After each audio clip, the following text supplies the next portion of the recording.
Hashimoto's thyroiditis. So from this picture itself you can see very importantly what you have to mark it. It is this lymphocyte aggregates. So that is what you can see in the histology of Hashimoto's thyroiditis. So here again you can see there is lymphocytic infiltration and the germinal center. It is having a well formed germinal center. So what will happen? Due to the infiltration of this lymphocytes, the follicle will be damaged. Follicular damage will occur. There is lymphocyte aggregation.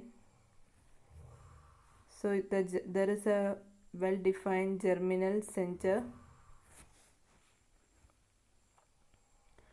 Now apart from this, you can see here again you can see this lymphocytic aggregation. These are the follicles. Now apart from that, you can see one more important finding, that is this cells. They are called Hürthle cells. So it has got many other names like Ashkenazi cells, oncocytic cells, and it has got a name called oxyphilic cells. Oxyphil because the cytoplasm is eosinophilic and it is granular.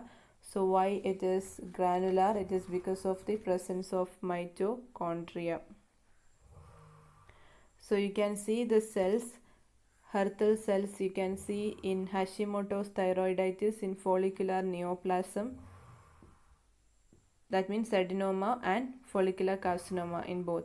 So all these three you can see the Hürthle cells. So you should know the other name, Hürthle or Ashkenazi oncocytic oxyphil cells, and what it has, mitochondria. So it is granular in appearance. Okay.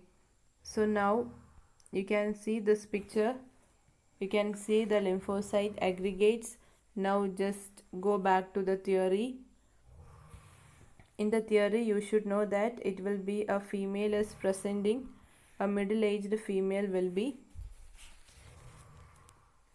presenting with an enlargement of thyroid, and it is painless enlargement of thyroid. Okay. So here you should remember that it is an autoimmune disorder. So it can get associated with other autoimmune disorders. Also it can get associated with some syndromes like Down syndrome, Turner syndrome, Klinefelter syndrome.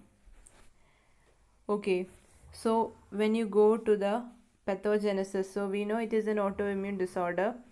So the genes related to this, it is PTPN22 or CTLA4 gene mutation. Increased activity of the lymphocytes, that is CD4 and CD8 T cells there will be increased activity. Okay, mainly cell mediated immunity will be there, mostly the CD8 T cells. So what happens, there will be auto antibody. So this antibody, you can diagnose it with the help of this antibody. Also you can diagnose this Hashimoto's thyroiditis. So the HLA related to this is HLA-DR3, DR5. Okay, so these are the important points. So you can remember all these genes: HLA, DR3, DR5, PTPN22, CTLA4. Now other points are easy. Painless thyroid enlargement in female. It's an autoimmune disorder. The syndromes associated. Now you can see the histology and you should remember the Hürthle cells. That's all. Thank you.